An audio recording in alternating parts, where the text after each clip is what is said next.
मैं बहनों और बेटियों से कहना चाहूंगा, शोहरों की नाफरमानी ना करो, उनके सामने जुबान दराजियां ना करो।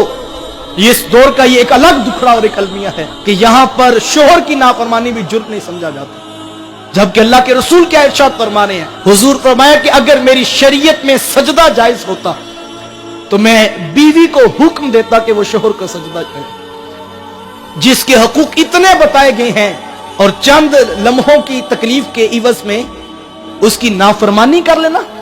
और दूसरी रिवायत में हुजूर ने इरशाद फरमाया कि वो औरत कि जो इस हाल में मरी कि उसका शोहर उसके ऊपर खुश था, अल्लाह अकबर। और हुजूर फरमाया वो इस हाल में मरी कि उसका शोहर उसके ऊपर खुश था, तो हुजूर फरमाया उमर इतनी खुशकिस्मत खातून है कि कल क़यामत के दिन जन्नत में जिस दरवाजे से जाना चाहे जा सकती है, उसे कोई रोकने वाला नहीं होगा।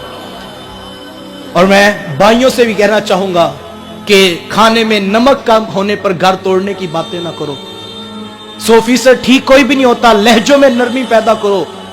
तुम मर्द हो, तुम्हें तलाक का हक इसलिए नहीं दिया गया तुम तीसरे दिन घर तोड़ के बैठ जाओ। तुम्हारे ऊपर एतमाद किया गया था कि तुम बर्दाश्त करोगे, घर को आगे लेकर चलोगे। रवैयों की तलखियों के साथ गालियां देकर किसी की बेटी को रुसवा ना करो। इस पे हम गौर करें। मेरी माँ जी बड़ी सादा सी दुआ किया करती हैं और मुझे अपनी जिंदगी में इस दुआ की हकीकत नजर आई है। मेरी माँ जी सादा जो पंजाबी लहजे में दुआ किया करती, जब भी हाथ उठाती तो वो कहती कि ए अल्लाह सारे दियां धीआं नूं सुख दई, किसे दे सदके मेरियां नूं भी दई। ये इतने हम अक्सर जब छोटे होते थे ना ये बात समझ नहीं आती थी, लेकिन जब बड़े हुए तो ये बात हकीकत में देखी कि जो किसी की बेटी के लिए सुख मांगता है रब उसकी बेटी को सुख देता है।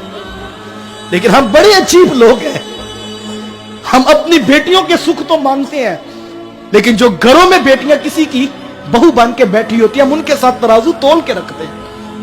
क्या यार एक बर्तन टूट जाए, मेरे मुआशरे में बहू को गालियां नहीं दी जाती? मेरे माहौल के अंदर बेटी को रुसवा नहीं कर दिया जाता कि तुझे काम करने का नहीं पता? क्या मैं गवारा करता हूं 100 रुपए की प्लेट की खातिर कोई मेरी बेटी या मेरी बहन को ससुराल में गालियां देता फिरे? क्या आप गवारा करते हैं? तो जो हमारे घरों में बैठियां हैं वो भी तो किसी बाप की बेटियां हैं। तो कदर करो इन चीजों की। कल हशर के मैदान में जब तराजू रखा गया तो मामला बड़ा सख्त होगा। ये हुकूकुल इबाद है, हमने इसके ऊपर गौर करना है।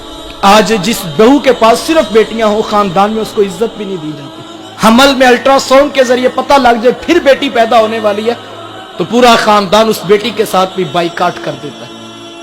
साहिब वो कहां से ला कर दे तुम्हें बेटे?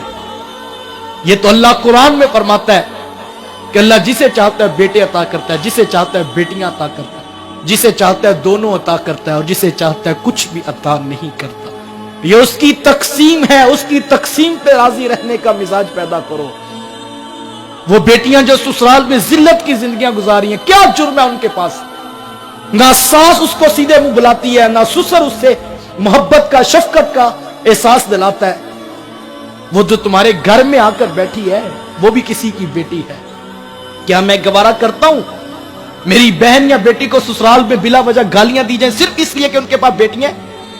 क्या आप गवारा करते हैं? तो साहिब जो हमारे घर में बैठी हुई है वो भी तो आखिर किसी बाप की बेटी है, किसी भाई की बहन है। उसके सर पे शफकत का हाथ रखो, उसे भी उतनी मोहब्बत दो जितनी बेटों वाली बहू को देते हो।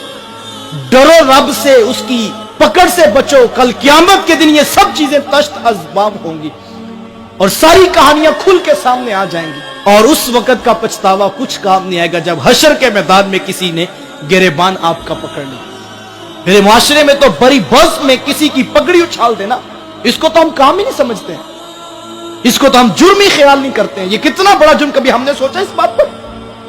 अल्लाह के रसूल सल्लल्लाहु अलैहि वसल्लम ने इरशाद फरमाया, हुजूर काबे का तवाफ कर रहे थे तो हुजूर काबतुल्लाह से मुखातिब हुए और हुजूर में ए काबा, तू अल्लाह का घर काबा है, तेरी बड़ी शान व मंजिलत है, तेरा बड़ा मकाम व मर्तबा है कि तू रब का घर काबा है, लेकिन काबा याद रखना मेरे एक उम्मती की इज्जत काबा तेरी इज्जत से ज्यादा कीमती है। क्या ख्याल है जिस उम्मती की इज्जत काबातुल्लाह से अफसल बताई जा रही है और हम बड़ी बज़्म के अंदर उसको रुसवा करके उठ जाए, पगड़ियां उछाल के जुब्बे फाड़ कर हम मुतमईन होकर सो जाए।